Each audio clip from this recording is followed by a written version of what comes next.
ये उत्तर प्रदेश का मुख्यमंत्री है और कैसी जबान इस्तेमाल करता है। भारत के संविधान पर, अंबेडकर के बनाए हुए संविधान पर कसम खाकर कहता है कि भेदभाव नहीं करेगा और मुसलमानों के ताल्लुक से कैसी जबान इस्तेमाल करते। एक टीवी चैनल पर बैठकर मुख्यमंत्री योगी आदित्यनाथ ने क्या कहा था मुस्लिम अल्पसंख्यक समाज मुसलमानों के बारे में, कटमुल्ला कहता है। आप बताइए कि ये जेबा जेब देता है एक मुख्यमंत्री को, इस तरह गिरी जबान में बात करते हैं और फिर कहते हैं कि ओवैसी हिजाब और निकाब की बात करके तालिबानी मानसिकता की बात करता है। सुनो योगी आदित्यनाथ, अगर तुमको संविधान समझ में नहीं आया तो हम तुमको समझा देंगे 5 मिनट में।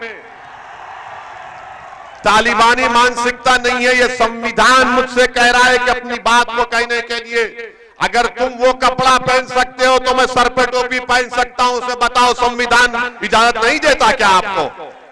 मेरे अजीज दोस्तों और बुजुर्गों, का नतीजा हम ये देखते हैं कि ये लोग जो कट्टरवादी और रेडिकलाइज हो चुके हैं वो एक सांसद की गाड़ी पर गोलियां चलाते हैं और बीजेपी के मुख्यमंत्री ये कहते हैं कि हमने उत्तर प्रदेश से माफिया का खात्मा कर दिया।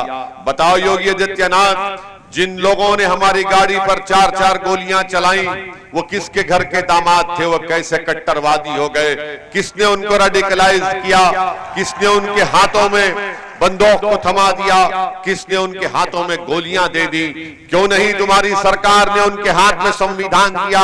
क्यों नहीं तुम्हारी सरकार ने उनको बताया कि गोली से ज्यादा ताकतवर लोकशाही होती है, जमहूरियत होती है, बैलेट होता है? मगर हर महाज पर हम देखते हैं कि बीजेपी नाकाम साबित हुई है। आज उत्तर प्रदेश का चुनाव हो रहा है तो देश के प्रधानमंत्री जहां कहीं जाते हैं बीजेपी के लोग कहते हैं कि वो मुस्लिम महिलाएं बीजेपी को वोट दे रही हैं क्योंकि नरेंद्र मोदी ने ट्रिपल तलाक के कानून को बना दिया। अरे ट्रिपल तलाक के कानून पहले से ही वो गुनाह है, पहले से ही वो गुनाह है। और अगर कोई दीवाना शख्स अपनी बीवी को 3 बार तलाक तलाक कहता है तो गुनाहगार हो जाता है। मगर देश के प्रधानमंत्री को किसी ने समझाया नहीं, वो खुद बहुत बड़े ज्ञानी हैं, वो फैसला कर लेते हैं हर चीज का।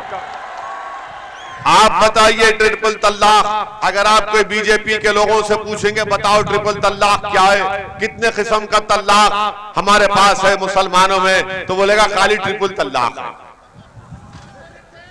इनको कुछ नहीं मालूम, इनके दिमागों में सिर्फ ये बात बैठी हुई है कि कैसे तकलीफ पहुंचाना इन लोगों को, कि कैसे हमारी बहनों को और मजलूम बना दो।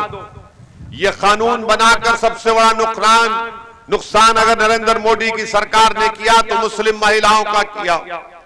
ये नुकसान करना चाहते थे और नुकसान कर दिए। अब आप बताइए कि अगर कोई दीवाना पागल शख्स गुनाह करता है और 3 बार तलाक कह देता है तो यो मोदी की सरकार ने कानून बनाया जिसकी हमने पार्लियामेंट में मुखालिफत की, 3-3 मर्तबा बिल को लाया गया था। हमारी तकरीर है यूट्यूब पर जाकर देखिए।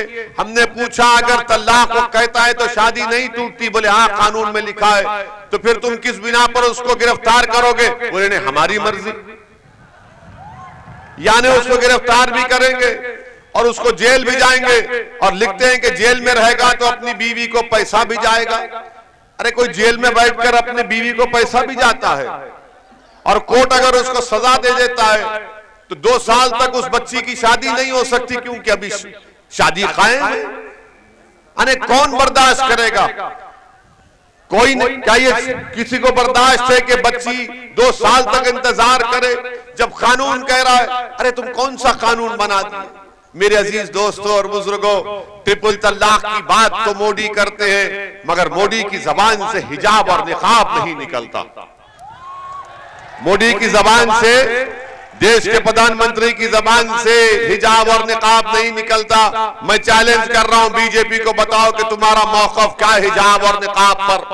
क्यों तुम्हारी कर्नाटक की सरकार वहां पर आज हिजाब और निकाब पहनने वाली बच्चियों को जो शिक्षा हासिल कर रही है? नरेंद्र मोदी ने पार्लियामेंट में खड़े होकर कहा था कि मेरा ख्वाब है कि एक हाथ में कुरान एक हाथ में कंप्यूटर। नरेंद्र मोदी जी, वो बच्ची अपने सर पर हिजाब और निकाब पहनकर अपने दिल में कुरान रखकर पढ़ने जा रही है, तो आपकी सरकार, आपकी हुकूमत, आपकी नफरत की आइडियोलॉजी उनको तालीम से महरूम कर रही है। क्या बात है बताइए आप कि हर जगह पर कानून बना दिया जाता है। अरे अगर मैं सर पर कुछ पहनता हूं तो तुम्हारे पेट में दर्द क्यों हो रहा है?